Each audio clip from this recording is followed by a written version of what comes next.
करवावहै तेजस्विनावधीतमस्। ॐ शान्तिः श्रुतिस्मृतिपुराणानाम् आलयं करुणालयं नमामि भगवत्पादं शङ्करं लोकशङ्करं शङ्करं शङ्कराचार्यं केशवं सुप्रभाषकृतं वन्दे भगवन्तो ईश्वरो गिरिरात्मेति मूर्तिभेदविभागिने व्योमवद्व्याप्तदेहाय तये नमः।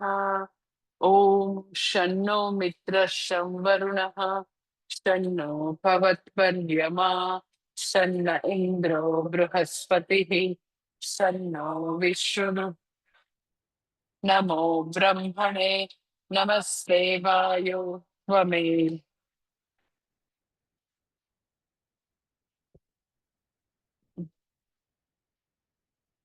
वदिष्यामि सत्यं वदिष्यामि तन्मामवतु तद्भक्तारमवतु अवतु वक्तारम्। ॐ शान्तिः। यस्मात्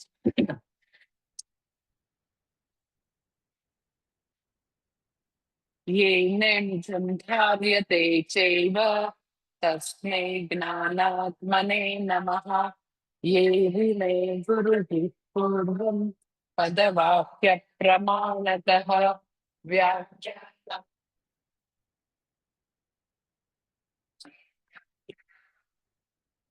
व्याख्यातैतरीयकसारस्य मया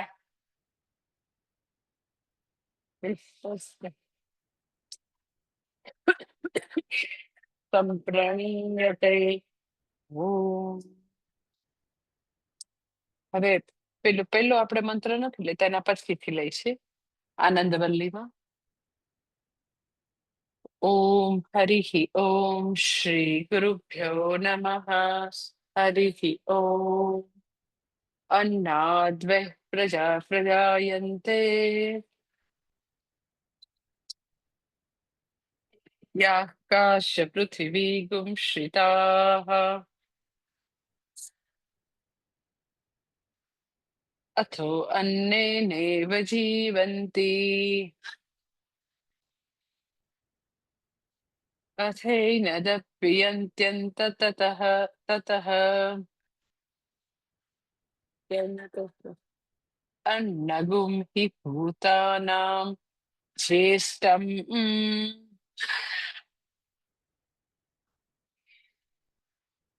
तस्मात् सर्वोषधमुच्यते।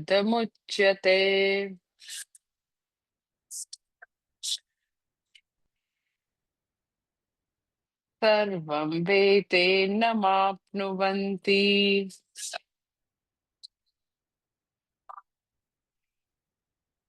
ये ये अन्नं ब्रह्मोपासते।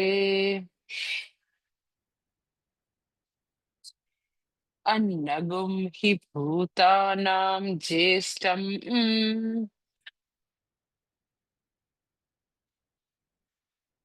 तस्मात् सर्वोषधमुच्यते।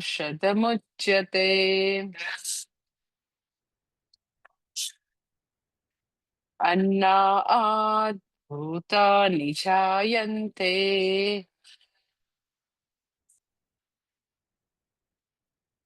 घातान्यन्नेनैव वर्धन्ते। अद्यतेति च भूतानि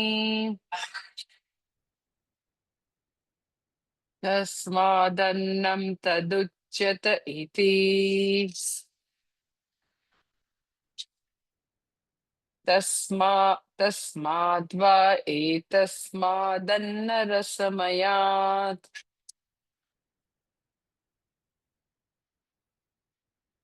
अन्योन्तर आत्मा प्राणमयः प्राण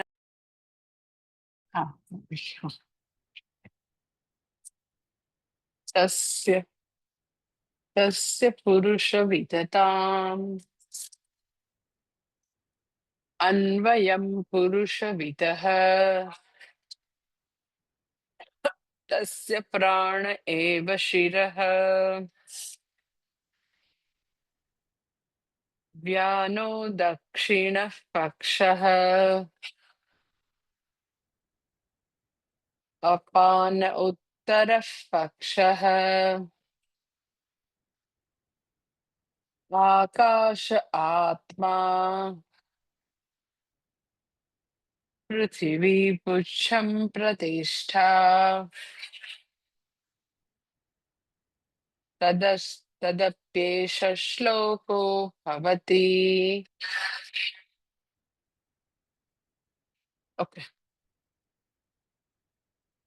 આપણે ગઈ વખતે પ્રાણમય વિશે જોયું કે ભગવાન એવું કહે છે, અરે ભગવાન શું મંત્રમાં એવું કહે છે કે વ્યાનઃ, આપણે ગયું હતું વ્યાનઃ વ્યાન વૃત્તિ દક્ષિણ પક્ષ. ભાષ્યમાં આપણે ગઈ વખતે જોયું હતું. એ ભાષ્ય એકવાર વંચાવી દો. ચલો. વ્યાનઃ વ્યાન વૃત્તિ દક્ષિણ પક્ષ આકાશ આત્મા યહ આકાશસ્થ વૃત્તિ વિશેષ समानाख्यः आत्मा इव आत्मा प्राणवृत्त्यधिकारात् मध्यस्थत्वात् इतराः पर्यन्ताः वृत्तिः अपेक्ष आत्मा. આપણે ગઈ વખતે જોયું હતું કે હવે પ્રાણમયની વાત કરે છે ને પ્રાણમય કોષ બની જાય એટલે શું? તો કે જ્યારે પ્રાણમય સાથે આપણે આઈડેન્ટિફિકેશન આપણું થઈ જાય, તાદાત્મ્ય થઈ જાય, શરીર સાથે તાદાત્મ્ય થઈ જાય તો અન્નમય કોષ બની જાય, પ્રાણ સાથે તાદાત્મ્ય તો પ્રાણમય કોષ બની જાય. તો હવે પ્રાણમયનું આખું, હવે ઉપનિષદમાં હવે આખું પ્રાણમયનું વર્ણન, એ પૂરું થાય પછી મનોમયનું વર્ણન. તો પ્રાણમયમાં કહે છે કે જે આગળ પક્ષી રૂપક કલ્પના છે એને અહીંયા પાછી એને એક્સટેન્ડ કરે છે. શું કે છે કે જે પંચપ્રાણમાં વ્યાન જે છે એ જમણી પાક છે, અપાન છે એ ડાબી પાક છે, અને સમાન વાયુને આત્મા કીધો. આપણે એટલે ગઈ વખતે સમાન વાયુ વિશે વાત કરતા હતા કે સમાન વાયુને આટલું બધું ઇમ્પોર્ટન્સ શું કામ આપ્યું, એને શું કામ ભાઈ તમે આત્મા કીધો? તો પેલી વસ્તુ કે આત્મા ઇવ આત્મા, એઝ જો જાણે કે, અને એને એટલું ઇમ્પોર્ટન્ટ એટલા માટે આપ્યું છે કારણ કે એ મધ્ય સ્થાને છે અને એ સ્ટમકની અંદર બધા ઇમ્પોર્ટન્ટ ઓર્ગન છે જેનાથી આપણું આખું બધું જ તંત્ર ચાલે છે. અને એટલે આકાશ આત્મા, તો આકાશ શબ્દ જે છે એ સમાન વાયુ માટે છે, અને એ સમાન વાયુ જે છે એમાં મેં તમને કીધું કે એ આકાશ છે એ સમાન વાયુનું ઉપલક્ષણ છે. સમાન વાયુ શું કરે? તો મેં સમાન વાયુની તમને વ્યાખ્યા આપી હતી. સમીકરણવાન સમાન વાયુ, કે આપણે જે કઈ પાચન થાય છે આપણી બધા આ મહત્વના અંગોમાં, પછી પાચન થઈને એના જે બધા પોષક દ્રવ્યો હોય એ આપણું શરીર, આપણા એક એક સેલ એને એબ્ઝોર્બ કરી શકે, એ ફોર્મમાં રૂપાંતરિત કરવાનું કામ સમાન વાયુ કરે. એટલે જે બી લોકોને ખૂબ જ ડાયજેશનનો પ્રોબ્લેમ હોય, વારે વારે એમ કે કઈ બી હેવી ખાય તો તકલીફ થઈ જાય, એનો અર્થ એમ કે સમાન વાયુ નબળો છે. જેને લાઈક શ્વાસોશ્વાસની તકલીફ હોય, જરાક ઢાળ જોડે કે ચાલે તો એને તો કે પ્રાણ અપાનની તકલીફ છે. પછી જેને મેં તમને કીધું કે શરીરમાં બધે દુખાવા થતા હોય ને એવું થતું હોય તો વ્યાન વાયુનો પ્રોબ્લેમ છે. પ્રાણ અપાન વ્યાન સમાન, તો કે આવી રીતે સમાન જે છે એ તમે જો એલોપેથીના ડોક્ટર્સ આયુર્વેદના એમ કે પેટ બધું તમારું બરાબર તો તમે એકદમ ઓકે ફિટ છો, પણ પેટ તમારું બગડે એટલે બધા તમને પ્રોબ્લેમ થાય. એટલે સમાન વાયુને આત્મા એટલા માટે બી કીધું, એક તો મધ્યમાં છે, પછી સમાનની જે કઈ આવી એમાં અવ્યવસ્થા ઊભી થાય, એમાં કઈક આવી રીતે તકલીફો ઊભી થાય તો આખું શરીર જે છે એમાં તકલીફો ઊભી થશે, ટોટલ બધે જ તકલીફો થશે. સમાન વાયુ જે છે ઇઝ સો ઇમ્પોર્ટન્ટ. એટલે સમાન વાયુ જે છે, આકાશ આત્મા, એટલે આત્મા એટલે સચ્ચિદાનંદ આત્માની વાત નથી કરતા, પણ આત્મા એટલે એમ કે મુખ્ય છે, વચ્ચે રહીને, સમાન વાયુ વચ્ચે રહીને. એટલે ઘણી વાર તમે ઓલા જે પેલાના જમાના માણસો હોય ને તો એમ કે પેચુટી ખસી ગઈ તો એ બી તમે છો કે ઈ જે વચ્ચે ડૂટીનો ભાગ છે ત્યાં આગળ ઈ સમાન વાયુનું સ્થાન છે, તો એમાં કઈક બહુ જ વધારે પડતું ડિસ્ટર્બન્સ ઊભું થયું તો એ પેલા એવા પ્રકારના હશે કે જે લોકોને એકદમ નાડીની ને બધી ખબર પડતી હશે, તો એ તરત એ લોકો એને કઈક ફિક્સ કરી દેતા હશે એ પ્રોબ્લેમને. અત્યારે બી એવા અમુક જગ્યાએ એકદમ જ એવા જાણકાર લોકો હોય છે કે જેને ખાલી નાડી જોઈને બી ખબર પડે આપણી બધી કે શું ક્યાં આગળ ડિસ્ટર્બન્સ છે. પણ એટલે આકાશ એટલે આકાશ આત્મા, તો આકાશ એટલે સમાન વાયુ, અને એ આત્મા છે એટલે એ મુખ્ય છે, અને એ મધ્યમાં છે, એટલે કે મધ્યસ્થત્વાત ઇતરાહ પર્યંતા વૃત્તિ. એ જે છે એ મધ્ય ભાગમાં છે ને, મધ્ય ભાગને આત્મા કહેવાય એવું બીજા બધા ઉપનિષદમાં પણ, બીજી શ્રુતિ પણ એવું કહે છે કે તમે કે મધ્ય ભાગ આત્મા છે, મુખ્ય છે, તો કે ભાઈ ખાલી ચૈતન્ય છે એવું નહીં, ઐતરીય ઉપનિષદમાં પણ છે. એટલે એ હવે પછીના ભાષ્યમાં એ આપે છે કે મધ્ય ભાગને આત્મા કહેવાય, આત્મા એવ આત્મા. તો હવે પછીનું ભાષ્યમાં છે મધ્યમ એશામ અંગાનામ આત્મા. આ જે છે ઐતરીય શ્રુતિ છે, આટલું ઐતરીય, જેમ તૈતરીય ઉપનિષદ છે, ઐતરીય ઉપનિષદ પણ છે, તો એમાં છે ઇતિ પ્રસિદ્ધમ મધ્યસ્થસ્ય આત્મત્વમ પૃથિવી પુચ્છમ પ્રતિષ્ઠા. પૃથ્વી ઇતિ પૃથ્વી દેવતા આધ્યાત્મિકસ્ય પ્રાણસ્ય ધારયિત્રી સ્થિતિ હેતુત્વાત. કે છે ભાષ્યમાં કે બધા અંગોનો જે મધ્ય ભાગ છે એને આત્મા કહેવાય એવું ઐતરીય શ્રુતિ બી કે છે. અને જે પૃથ્વી જે છે, પૃથ્વી પુચ્છમ પ્રતિષ્ઠા, પૃથ્વી જે છે એને આખું જે પક્ષી રૂપક કલ્પના છે, તો પૃથ્વીને જાણે કે પૂંછડી રૂપે કે છે. તો આપણને એવું થાય પૂંછડી શું કામ કે છે, તો પૂંછડી જે છે એ આધાર છે.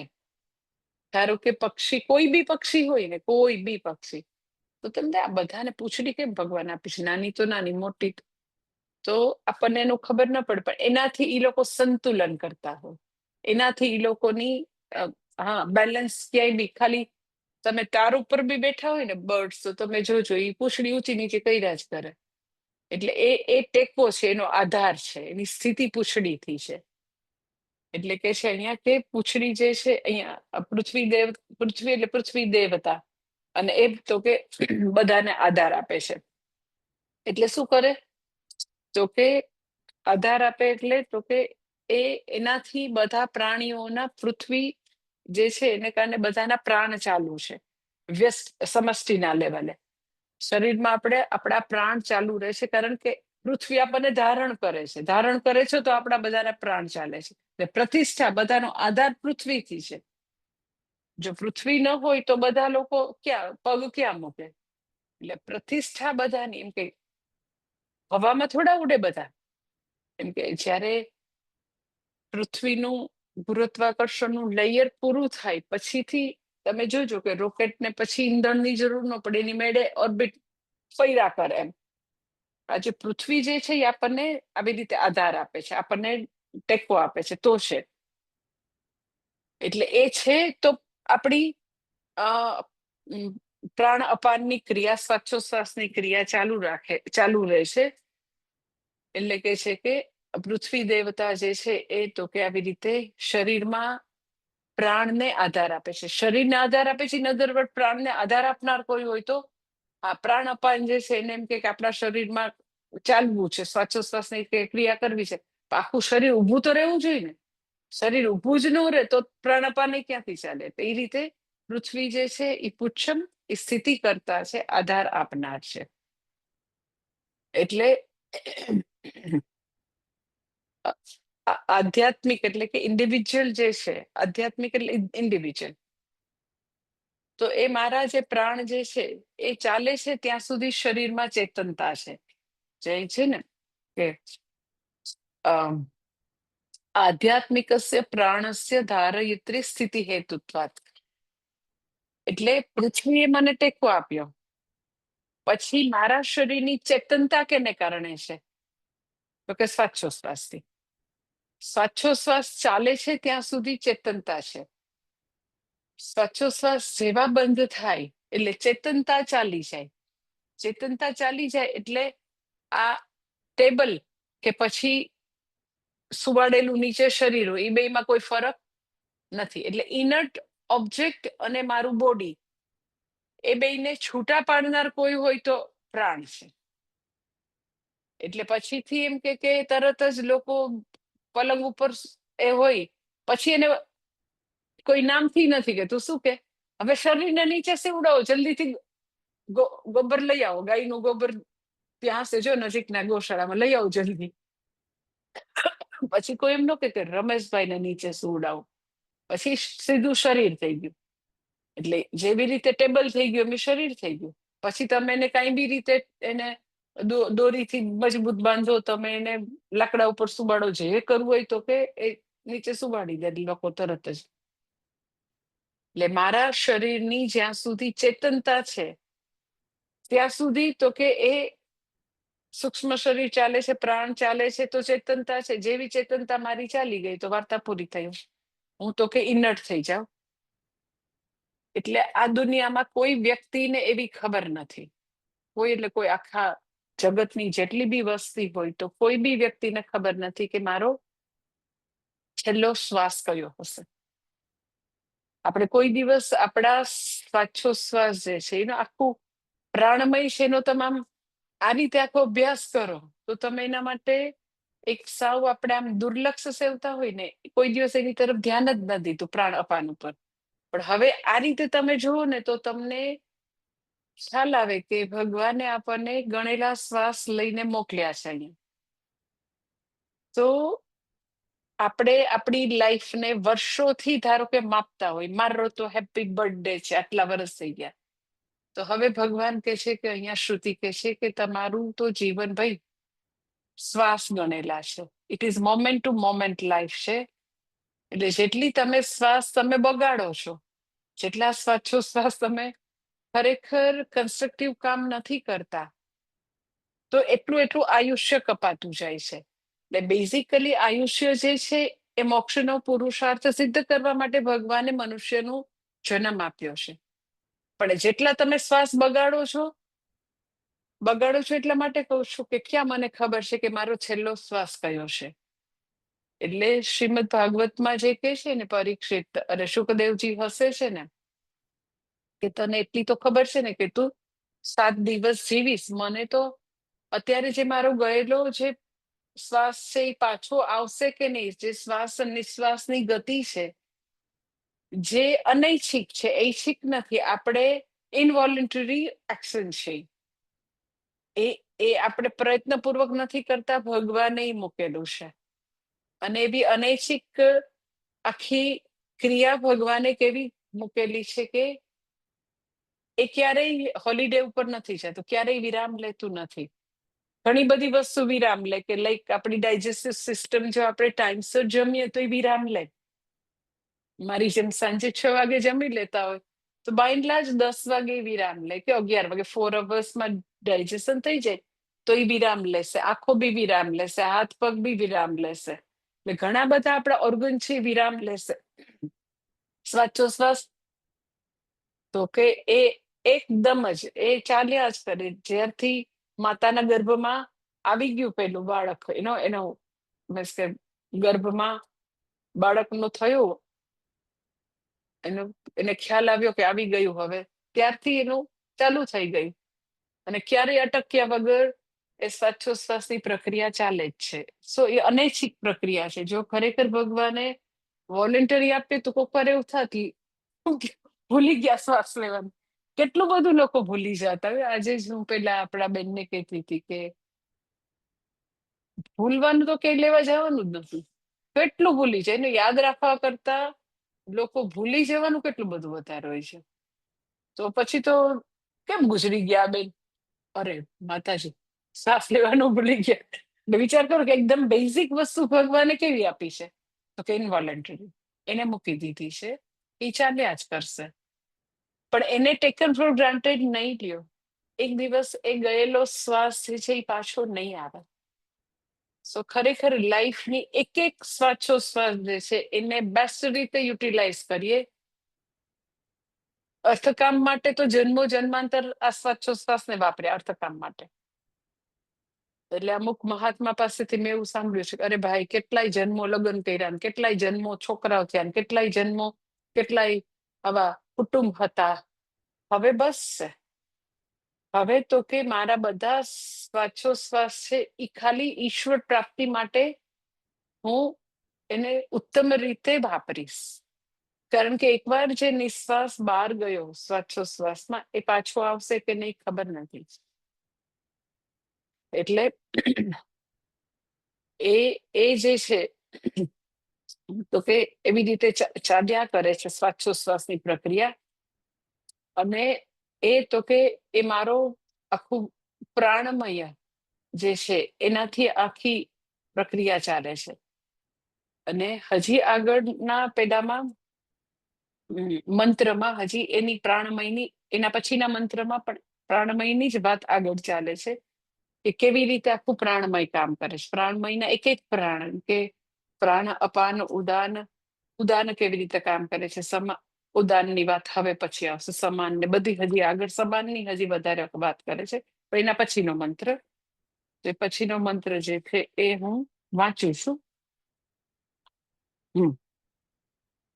તમે મંત્ર રિપીટ કરજો. ત્રીજો મંત્ર જે છે એ પછી એનું ભાષ્ય જોશું. પ્રાણમ દેવા અનુપ્રાણંતી મનુષ્યા પશવસ્ય યે પ્રાણો હિ ભૂતાનામાયુઃ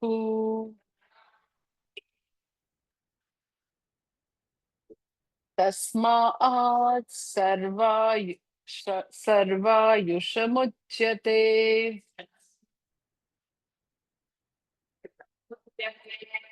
સર્વમેવ તે આયુર્યંતિ યે પ્રાણમ બ્રહ્મોપાસતે. પ્રાણો હિ ભૂતાનામાયુઃ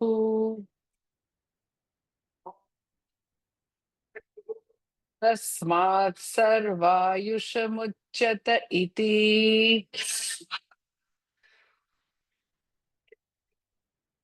તસ્ય સ એવ શારીર આત્મા યઃ પૂર્વસ્ય તસ્માદ્વા એતસ્માत् પ્રાણમયાत्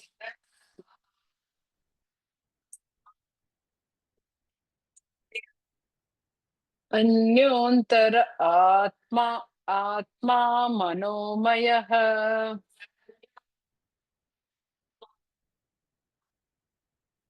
તેનેશ પૂર્ણઃ સ્વ એષ પુરુષવિદ એવ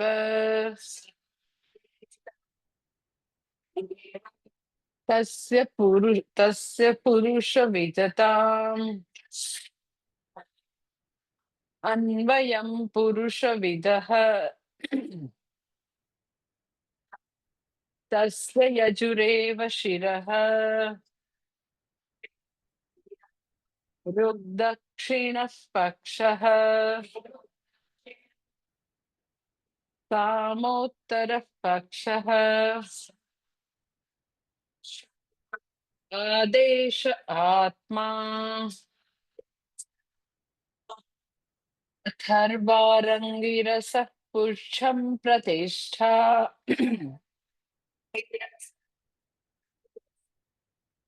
તદપ્યેષ શ્લોકો ભવતિ.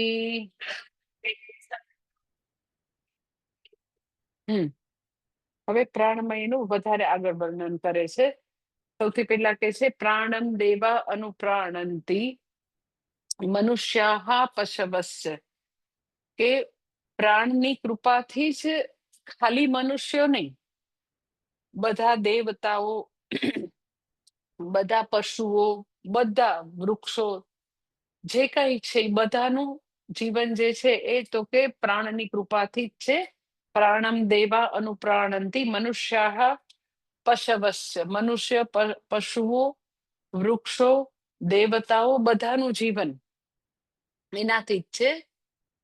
અને કે છે માટે પ્રાણો હિ ભૂતાનામ આયુઃ, માટે નિશ્ચિતપણે, વય એટલે નિશ્ચિતપણે, પ્રાણ જ તો કે બધા ભૂતોનું, મીન્સ બધાનું જે કઈ જીવો છે એ બધાનું જો લાઈફ કોઈ હોય તો પ્રાણ જ છે, જીવન એ જ છે.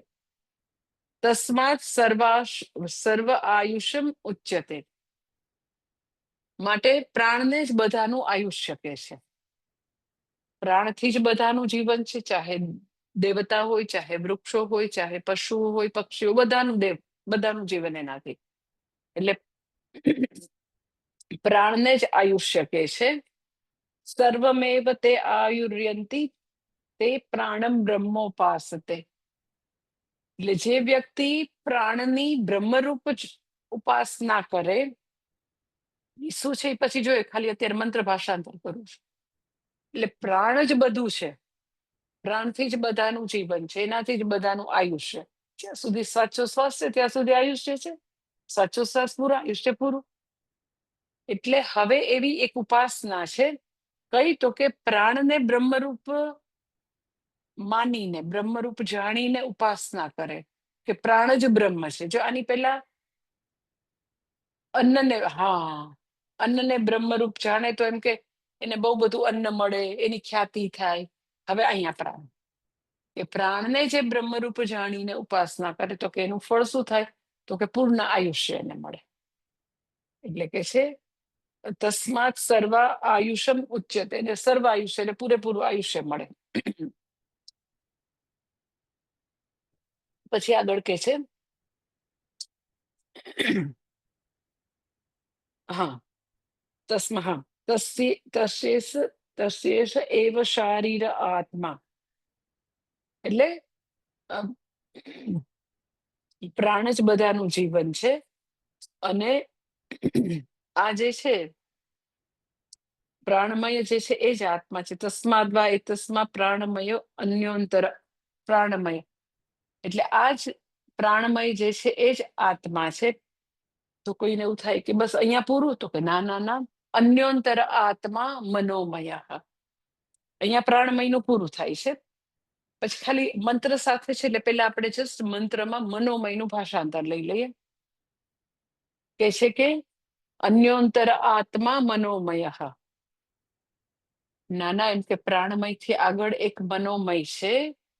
અને એ કેવું છે તો કે એ પ્રાણમયથી સૂક્ષ્મ છે અને અંદર છે. અને એ મનોમય આત્માથી પ્રાણમય પૂર્ણ થાય છે. આગળ આપણે જે વાત કરીને કેમ આ જે શરીર જે છે એનીથી અન્યત, એનાથી અંદર, એનાથી સૂક્ષ્મ એક પ્રાણમય છે. હવે પ્રાણમયથી અંદર એક મનોમય છે. તો જેમ પ્રાણમય છે એ આખા દેહને પૂરે છે, વ્યાપક છે, આખા શરીરમાં ક્યાંય પ્રાણમયની હાજરી નથી એવું નથી, બધે જ પંચ પ્રાણની હાજરી છે. એટલે આપણે ત્યારે એક્ઝામ્પલ જોયું હતું કે વાયુની ધમણમાં જેમ આખું વાયુ આખો ભરેલો હોય, એમ આ શરીર રૂપી જાણે કે આખી બેગ છે, એની અંદર બધે જ પંચપ્રાણ છે. એવી જ રીતે હવે તો કે મનોમય જે છે એ પ્રાણમયને ભરે છે. એટલે ક્યાંય સંવેદના વગરની કોઈ સેલ નથી, બધે સંવેદના છે. મનોમય એટલે બધે જ સંવેદના છે. એટલે કે છે કે આ જે છે મનોમય આત્માથી આ પ્રાણમય પૂર્ણ થાય છે. અને આગળ આપણે જોયું કે ભાઈ પ્રાણમયનો આકાર કેવો છે, તો કે કેના જેવો છે, તો કે અન્નમય જેવો. પ્રાણમય જે છે એનો કઈ જુદો આકાર નથી, જેવું શરીર એવું એવો આકાર પ્રાણમય. તો હવે મનોમય માટે પણ એ જ કે છે કે જેવું મનુષ્ય આકાર છે એવો પ્રાણમય છે, તો મનોમયનો આકારના પણ મનુષ્ય જેવો, કારણ કે એનાથી પૂર્ણ થાય છે. અને કે છે આગળ પછી કે છે તસ્ય યજુરેવ શિરઃ, કે છે યજુર્વેદ જે છે એનું માથું છે. મનોમયમાં કે છે પક્ષી રૂપક કલ્પનામાં એનું માથું છે યજુર્વેદ છે. પછી ઋગ્વેદ જે છે એની જમણી પાંખ છે. સામવેદ જે છે એની ડાબી પાંખ છે. અને યજુરેવ શિરઃ ઋગ દક્ષિણ સામોત્તર પક્ષ આદેશ આત્મા. સામવેદ છે એ ડાબી પાંખ છે. આદેશ આત્મા એટલે શું, તો કે વેદની અંદર આદેશો છે બધા છે. વેદ આદેશ એટલે આજ્ઞાઓ. આપણે આજ્ઞા આગળથી જોઈતી, લાઈક માતૃદેવો ભવ, પિતૃદેવો, આ બધી આજ્ઞા છે. તો ઘણી બધી વેદની અંદર આજ્ઞા છે. કર્મકાંડમાં તો ઘણી બધી આજ્ઞા છે, એને આદેશ કહેવાય, આદેશ આત્મા. તો કે જે બધી વેદની આજ્ઞા છે એનો આત્મા છે. આત્મા એટલે તો કે આખું ધડ, આખું શરીર. આજ્ઞા જે છે ડૂઝ અને ડોન્ટ્સ એ મુખ્ય છે વેદમાં.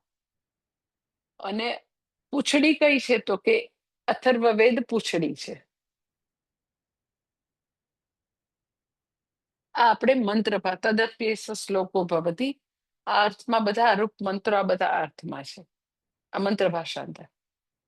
હવે ભાષ્ય. હવે પછી થોડું થોડું આવશે. આ તો આખો આપણે મંત્ર પેલા લઈ લીધું. હવે ભાષ્ય.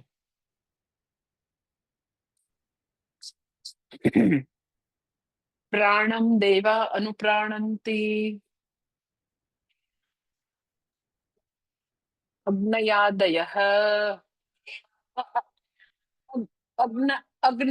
અગ્નયાદયઃ દેવાઃ પ્રાણમ આત્માનમ પ્રાણન શક્તિમંતમ અनु તદાત્મભૂતાઃ સંતઃ પ્રાણન્તિ પ્રાણન કર્મ કુર્વન્તિ પ્રાણન ક્રિયાવંતઃ ભવન્તિ. કે છે પ્રાણમ દેવા અનુપ્રાણંતિ, કે બધા દેવતાઓ જે છે ને એ પણ પ્રાણને અનુસરીને જ પોતાનું કામ કરે છે, બધા દેવતાઓ. અને આગળ કે છે કયા દેવતાઓ, તો કે અગ્નયા દેવાહ પ્રાણમ વાયવ્યાત્મન આત્માનમ પ્રાણન શક્તિમંતમ. ખાલી આ નહીં, પણ તો કે અગ્નિ દેવતા, પછી જે બધા દેવતા છે, ઇન્દ્ર દેવતા હોય, વરુણ દેવતા હોય, બધા જ દેવતાઓ તો કે એ પ્રાણને અનુસરીને પોતપોતાના કામ કરે છે. થાય આ પ્રાણ એટલે શેની વાત કરે છે? તો હવે અહીંયા આગળ પેલા સમજવાનું છે કે જ્યારે પ્રાણની વાત કરે તો એક વ્યષ્ટિ છે ને એક સમષ્ટિ, એક ઇન્ડિવિજ્યુઅલ, એક ટોટલ. એટલે અહીંયા પેલા તો ટોટલની વાત કરે છે કે પ્રાણને અનુલક્ષીને દેવો કામ કરતો, મારા પ્રાણને તો એટલે એની એ જે પ્રાણ જે છે એ એક જ પ્રાણ છે એનો, પણ એ જ્યારે મારા શરીરમાં આવે છે તો એ પંચપ્રાણ રૂપે મારા શરીરનું કામ કરે છે. ટોટલ રૂપે જે છે ત્યારે એ ટોટલ બધું કામ કરે છે, પણ છે પ્રાણ જ એક જ છે. એ અંદર કામ કરે, મીન્સ કે વ્યષ્ટિમાં કામ કરે, ઇન્ડિવિજ્યુઅલમાં કામ કરે અને ટોટલમાં કામ કરે. હવે જ્યારે ટોટલમાં કામ કરે છે એનું નામ છે હિરણ્યગર્ભ અથવા તો સૂત્રાત્મા. ટોટલમાં કામ કરે એટલે દેવતાઓ જ્યારે એમ કે આપણે એમ કહીએ કે પ્રાણને આમાં છે ને પ્રાણમ દેવા અનુપ્રાણંતી, તો દેવતાઓ જ્યારે એમ કે પ્રાણને અનુલક્ષીને પોતાનું કામ કરે છે તો કયા, તો કે હિરણ્યગર્ભ સૂત્રાત્માને અનુલક્ષીને, એને સામે રાખીને, એનાથી ઈ લોકોનું કામ ચાલે છે. જે ટોટલ જે છે એનાથી બધા દેવતાઓ કામ કરે છે. એટલે એ જે છે તમને આખું હજી ફરીથી સમજાવું તો સૃષ્ટિની પ્રક્રિયામાં કે જ્યારે ભગવાન જે છે એના જે સૃષ્ટિને રચના કરી, તો જે ટોટલ ફિઝિકલ બોડી છે, ટોટલ સ્થૂળ શરીર જે છે, જેટલા બી સ્થૂળ શરીર છે, મેં તમને આની પહેલા વાત કરી હતી કે જેટલા બી સ્થૂળ શરીર જે છે એ એની મેળે એમ જ રેન્ડમલી કામ નથી કરતા. એક એમાં નિયમો છે કે ગોમાતામાં મૂકેલું હાર્ટ હોય, ગોમાતાની ડાયજેસ્ટિવ સિસ્ટમ હોય, તો બધા જ પ્રાણીઓની ડાયજેસ્ટિવ સિસ્ટમ, મનુષ્યની ડાયજેસ્ટિવ સિસ્ટમ, તો બાય એન્ડ લાર્જ બધા એક સમાન નિયમોથી ચાલતું હોય. એમ કે ધારો કે ગાયને બી તમે બહુ જ ગમે તેવું ખવડાવી દો. અમારે ત્યાં સૌરાષ્ટ્રમાં એવું ઘણી વાર થાય કે મકર સંક્રાંતના દિવસે બધાને ગાયને ખવડાવીને પુણ્ય બહુ જોતું હોય. તો મકર સંક્રાંતમાં જે ચારો હોય ને એ કાચો ચારો એ લોકો પૈસા કમાવા માટે લઈ આવે. ચારો ક્યારે ખવડાવી શકાય? જ્યારે એ લોકો એમ કે ચમરી બેઠી હોય, એટલે ઉપર એને ફૂલ બેસી ગયા હોય તો એ રેડી કહેવાય. પણ સાવ નાનો નાનો ચારો હોય ને ચમરી ન બેઠી હોય પણ પૈસા કમાવા માટે ખવડાવે તો ગાયને આફરો ચડે, એને ડાયરિયા થઈ જાય. તો એવું આફરો ચડે. એવું કઈ બી તમે એવું નકામું કઈ બી આપી દીધું કે જે વાસી છે, તો મનુષ્યને શું થાય? મનુષ્યને બી તમે વાસી નકામું કઈ બી ખવડાવો તો એને આપણે આફરો ચડે એમ ન કહે. આપણે એમ કે એને ગેસ થઈ ગયો કે એને મીન્સ કે ડાયરિયા થઈ ગયા કે ઇનડાયજેશન થઈ ગયું. એટલે તમને એ ખ્યાલ આવે કે બધા જ જેટલા બી ભગવાને જીવો બનાવ્યા છે, તો દરેકની ઉત્ક્રાંતિમાં જુદી જુદી ડાયજેસ્ટિવ સિસ્ટમ હશે. કે ચકલીની નાનકડી હશે, ગાયની ખૂબ જ મનુષ્યની નજીક હશે, પણ બાય એન્ડ લાર્જ તમને એ ખ્યાલ આવે ને કે બધાની ડાયજેસ્ટિવ સિસ્ટમ એક રીતે ચાલ્યા કરે છે. તો દેટ ઇઝ એ પ્રાણ અપાન છે, એ સમાન વાયુ છે, એ ટોટલ પ્રાણમય છે, ટોટલ પ્રાણ કે જે આખા જેટલા જ્યાં બી જઠર મૂકેલું છે, જ્યાં બી સમાન વાયુ કામ કરે છે, તો એ સમાન રીતે કામ. શ્વાસોશ્વાસ છે તો એ બધાના એક સાથે રીતે કામ કરે છે. કે તમે એને બી ગુંગળાવી નાખો તો એ બી બિચારા મરી જાય, પશુ પક્ષી છે એ બી મરી જાય. એટલે તમે એકદમ સૂક્ષ્મ રીતે ભગવાને જેટલા બી જીવો બનાવ્યા છે, તમે ખાલી વનસ્પતિને એવી રીતે રાખો ને, બંધ કરીને રાખી દો, શ્વાસોશ્વાસ લઈ ના શકે તો શું થશે? એને તમે સબંધારામાં રાખી દો. તો જેવી રીતે મનુષ્ય ગુંગળાઈ જાય તો એ બી ગુંગળાઈ જાય છે. એટલે મેં તમને કીધું ને કે એ આખે આખું એટલું બધું અદ્ભુત છે કે ભગવાનને તમે ખાલી એક મૂર્તિમાં જોવો છો, ઉપાસ્ય મૂર્તિ તરીકે, તો એ તમારા માટે પાયલોટ રીડિંગ છે. પછી સમગ્ર સૃષ્ટિમાં વિલસી રહેલો ભગવાન જે છે એને કેવી રીતે જોતો કે બધા શરીરો એક સમાન નિયતિથી કામ કરે છે. That is physiological order, physical order, psychological order, જે સ્વામી દયાનંદજી કહેતા હોય છે કે તમે આખું ટોટલને તમે એમ કહો કે અખિલ બ્રહ્માંડમાં એક તું શ્રીહરિ, પણ કેવી રીતે શ્રીહરિ? તો આ રિયાલિટી છે. એ કોઈ લાગણીનો ઉભરો નથી. રિયાલિટી આ છે કે જેટલા બી ભગવાને શરીરો ઉત્પન્ન કર્યા, એ બધા શરીરો જે છે એ બધા સ્થૂલ શરીર જેટલા છે, એ સ્થૂલ શરીરને અનુલક્ષીને ભગવાનને જોવા છે, તો એને વિરાટ કહે છે. વિરાટ. પછી એ જ ભગવાનને તમારે બધા અંદર પ્રાણ ચાલે છે, એ સમાન રીતે પ્રાણ ચાલે છે. શ્વાસોશ્વાસની ક્રિયા, વૃક્ષને બંધ કરી દો તોય બિચારું ગુંગળાઈ જાય, અને તમે એક નાનકડું માખી કે મચ્છરને એક ડબ્બામાં બંધ કરીને મૂકી દો તો એ બી બિચારું મરી જાય, નહીં શ્વાસોશ્વાસ લેવા છે. તો બધાના પંચપ્રાણ પણ એક સમાન રીતે ચાલે છે. ટોટલ એટલે ટોટલ આવી રીતે સૂક્ષ્મ શરીરની રીતે ભગવાનને તમે જો તો ધેટ ઇઝ હિરણ્યગર્ભ. કારણ કે બધા જ પંચપ્રાણ એક જ રીતે ચાલે છે. હા, ઉત્ક્રાંતિમાં કોમ્પ્લેક્સ ની રીતે જુદું હોય, કે એ એકદમ જે ઉત્ક્રાંતિમાં ઉત્કૃષ્ટ જીવ છે એ બહુ જ એમાં કોમ્પ્લેક્સ હોય. મનુષ્યનું શરીર સૌથી કોમ્પ્લેક્સ વાળું છે, એટલે આટલા વર્ષો સુધી મેડિકલ સાયન્સમાં રિસર્ચ થાય છે, તો બી હજી જાણી શકીએ છીએ એના કરતા આઈ નો કરતા આઈ ડોન્ટ નો વધારે છે. આપણો પ્રોગ્રેસ, હ્યુમન બીઈંગનો પ્રોગ્રેસ, કે એની નોલેજ એટલે શું, તો કે આઈ નો કરતા આઈ ડોન્ટ નો વધારે, એ મારો પ્રોગ્રેસ. અને તોય મને આમ એકદમ છે, સાયન્સ તો બહુ આગળ વધી ગયું, મેડિકલ સાયન્સ તો બહુ આગળ વધી ગયું, એને હાવ નાનકડી વસ્તુ નથી ખબર. સાચે અમારા એક સ્વામીજી છે બિચારા, આપણે અહીંયા ગુજરાતમાં જ છે. તો હમણાં હું એની સાથે લાસ્ટ વીક વાત કરતી હતી, મને આમ એટલું દુઃખ થાય એનું સાંભળીને, કે આપણી આંખ હોય ને, તો જો હું તમારી સામે જોઉં તો આ પાપણ છે એ ખુલ્લી રહે છે ને, તમારી બધાની ખુલ્લી રહે, તો તમે જોઈ શકો છો ને. હવે એ સ્વામીજીને છેલ્લા 6 months કે 1 year થી એવો પ્રોબ્લેમ થઈ ગયો છે. આંખ બિલકુલ સારી છે, આંખમાં કોઈ પ્રોબ્લેમ નથી, ખાલી આટલું જ છે કે આંખ જે છે એ ખુલ્લી હવે નથી રહી શકતી.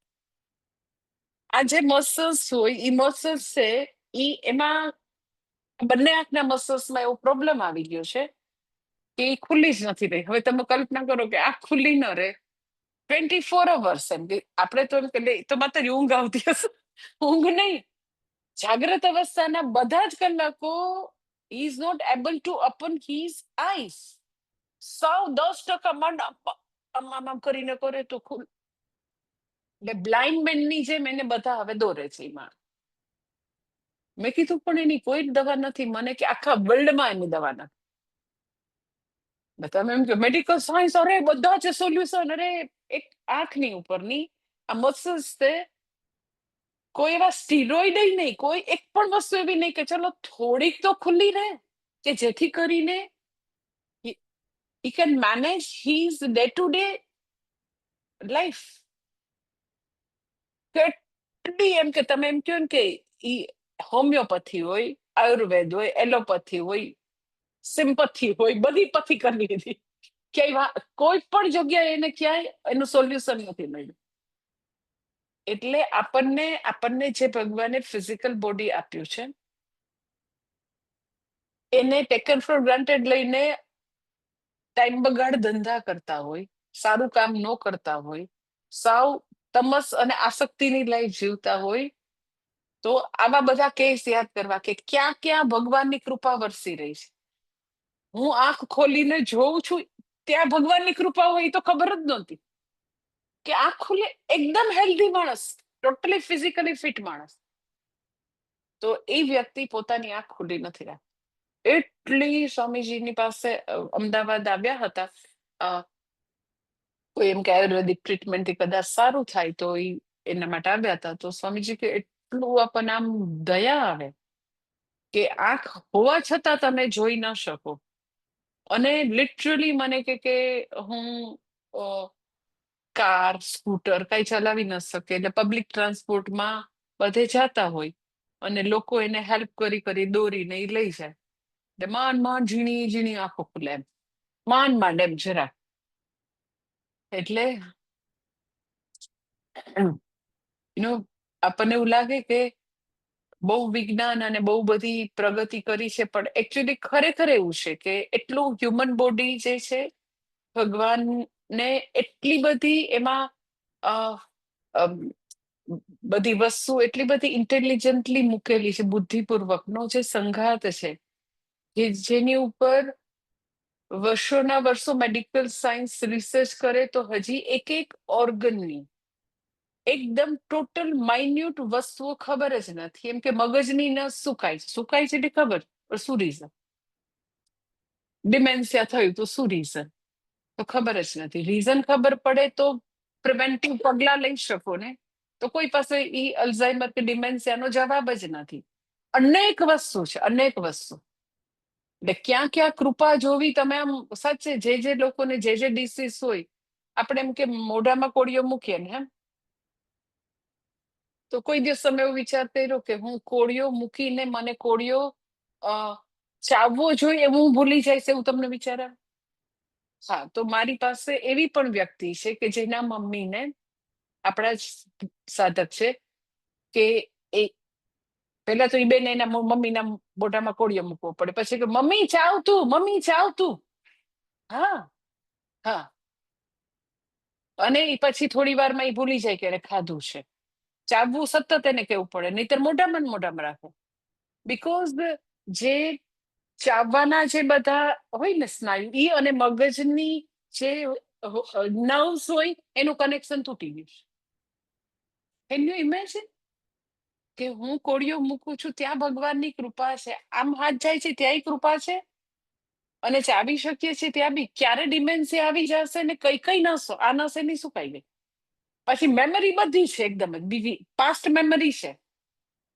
એટલે એ જે કામ કરતા હોય તો તૈયાર થઈને પર્સ લઈને હાલવા માંડે, હા મારે દવાખાને જવાનું છે.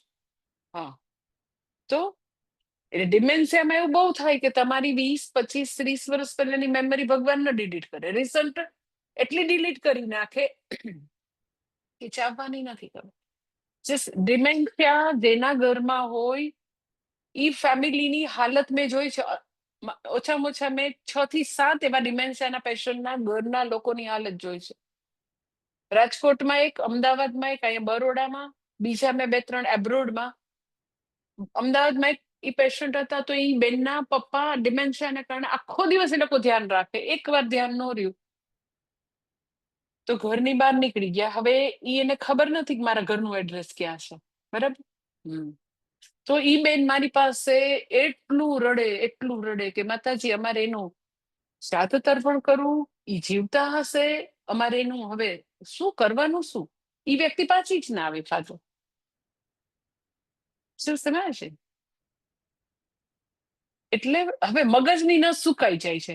તો ઈ કહું છું કે આખું આ હ્યુમન બોડી ભગવાને એવું કોમ્પ્લેક્સ છે, આમ એકદમ જ ઉત્ક્રાંતિ ભગવાનના સર્જનનો સર્વોત્કૃષ્ટ નમૂનો કોઈ હોય તો મનુષ્ય શરીર છે.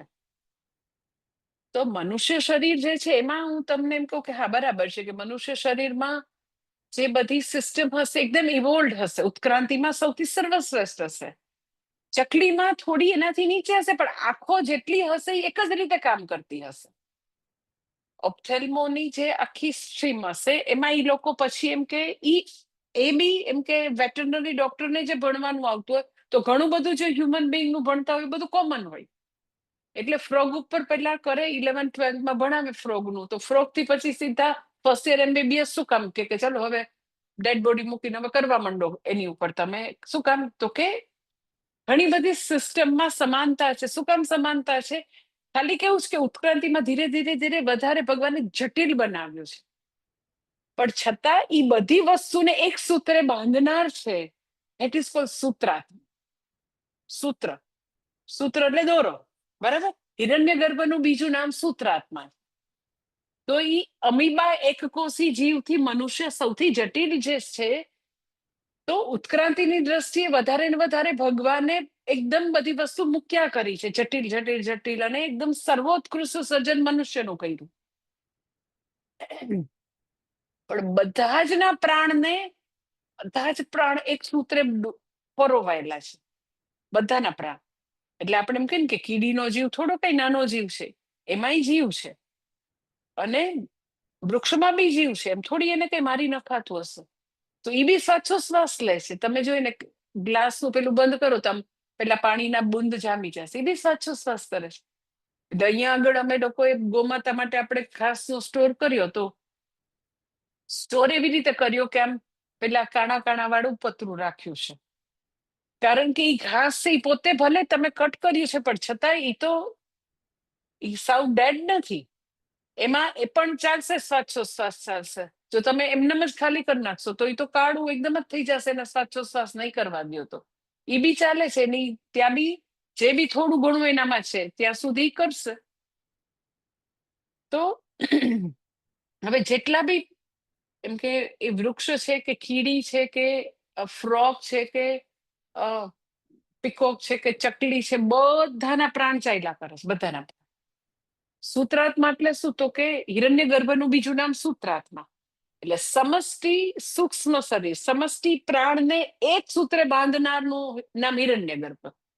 સમષ્ટિ ફિઝિકલ બોડીને બાંધનાર જે છે એનું નામ વિરાટ. આ બે વસ્તુ યાદ રાખવાની. એટલે ભગવાનને આવી રીતે જોવાના છે કે હું એનાથી અલગ નથી. મેં આની પહેલા તૈતરીય ઉપનિષદમાં તમને કીધું હતું કે આપણે ભગવાનથી જરાય એલિયન, જરાય જુદા નથી. જેટલું તમે પોતાની જાતને અલગ કરશો તો તમે દુઃખી થશો.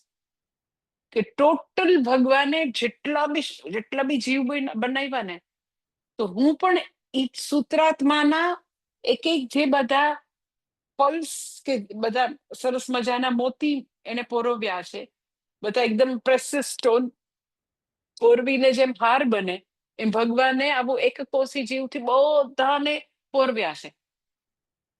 એઝ એ સમષ્ટિ, તો કે આ ભગવાન છે સમષ્ટિ રૂપ ભગવાન. એમાં મારું શરીર, મારા પ્રાણ પણ એ આખા ભગવાનનો જે સરસ મજાનો ગાર્લેન્ડ છે, હું બી એક કડી છું. આપણે એનાથી એલિયન જુદા ઉભા નથી રહેવાનું આઈસબર્ગની જેમ.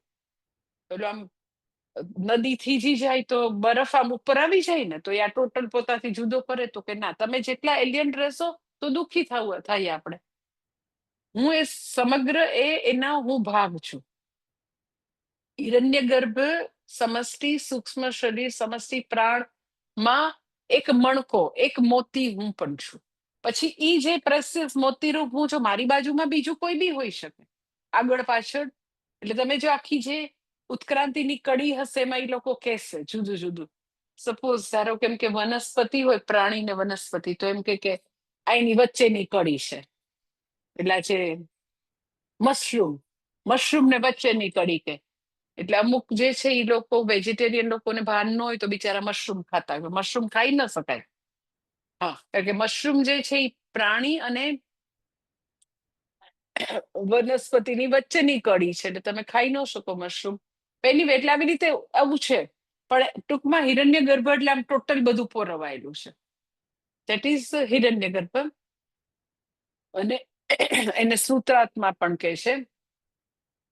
અને સૂત્રાત્મામાં બધા જ જીવંત શરીરો, જાણે કે આવી રીતે જીવંત શરીરો જે છે પોરવાયેલા છે.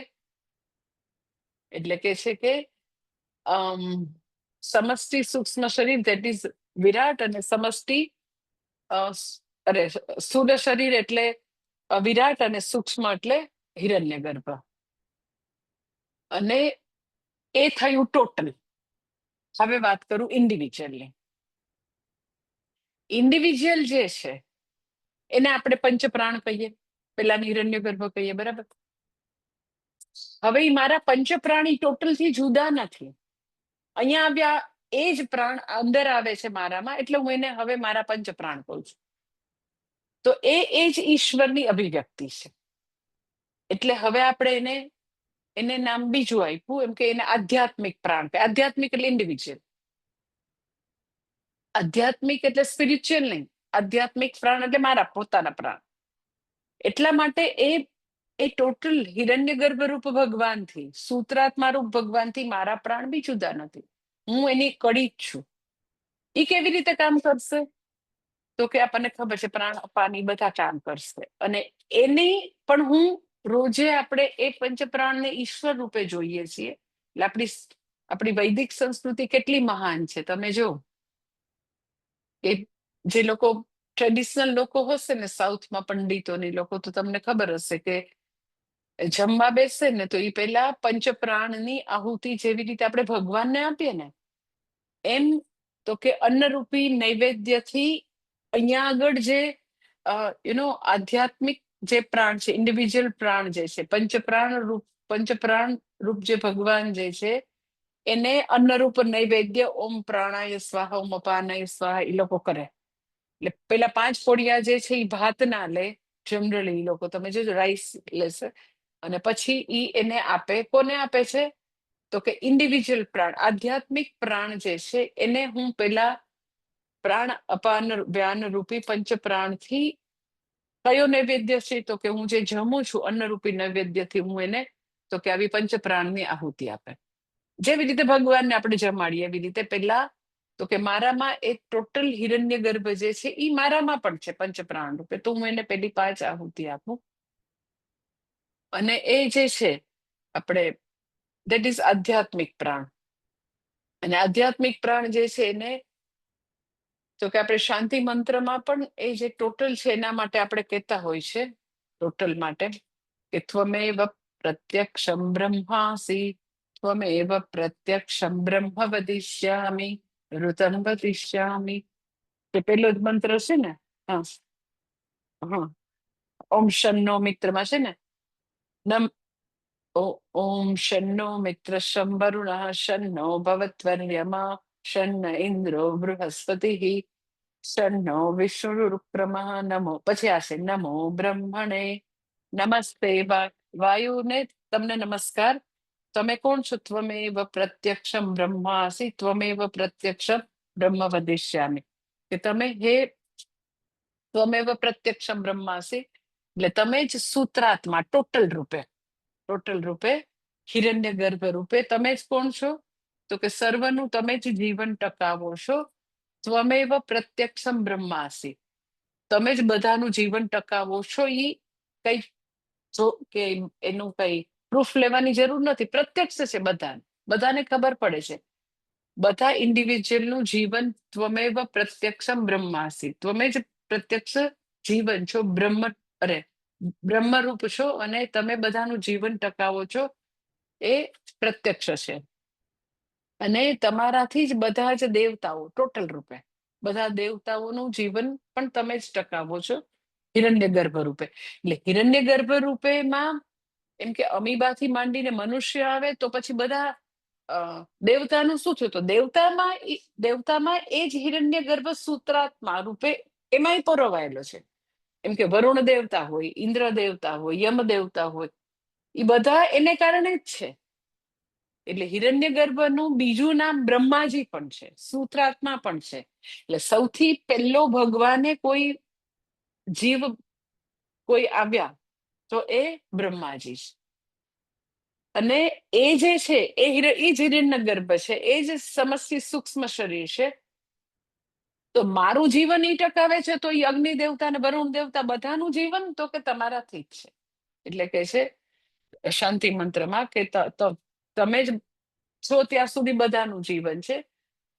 અને જેવું તમારી હાજરી જતી રહે, શ્વસન ક્રિયા પૂરી એટલે જીવન પૂરું.